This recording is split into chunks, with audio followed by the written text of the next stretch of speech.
pinsan ko. Kailangan kasi may bantay dito sa baba. Kasi mahirap na. Yes. Punta tayo sa kusina.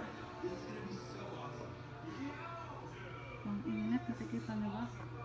Yan, wala na naman kami tubig. Yan.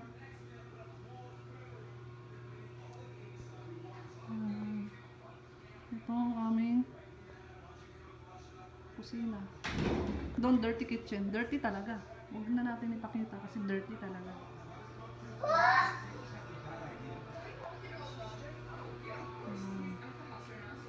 Okay tayo.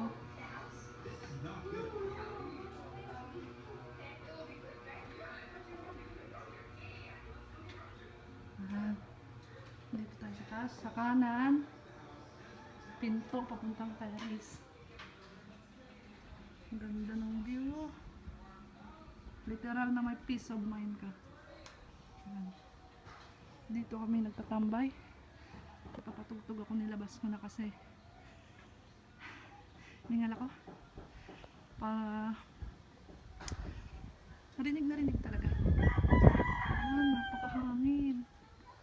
Yan ang view.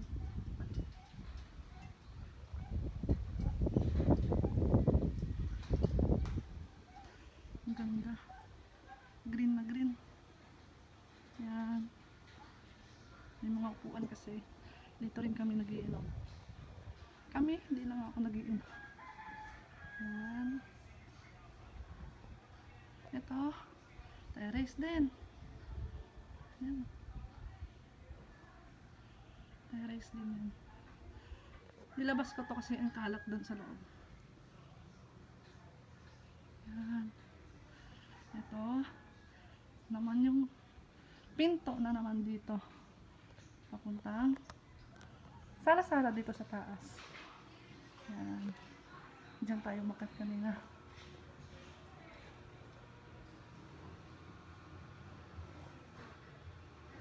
Ito yung sala dito. Ito yung ginagamit namin magpatugtog. Sana may gamit.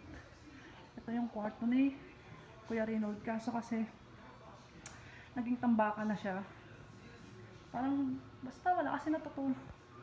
Wala kasing natutulog dyan. Kaya at nandiyan din yung CR ng taas. Kaya yan. Yan. Ito naman ang mga kwarto. Ito yung kwarto ni Mama. Hindi ko na ipapakita kasi yan, detalye na lang kasi nga yung mga bata. Hindi ko na rin papakita kasi nga si Mama na yan. Ito kwarto ni Ate Liesel. Yan. Ang dudumi na dahil sa mga bata. Pero normal lang yan.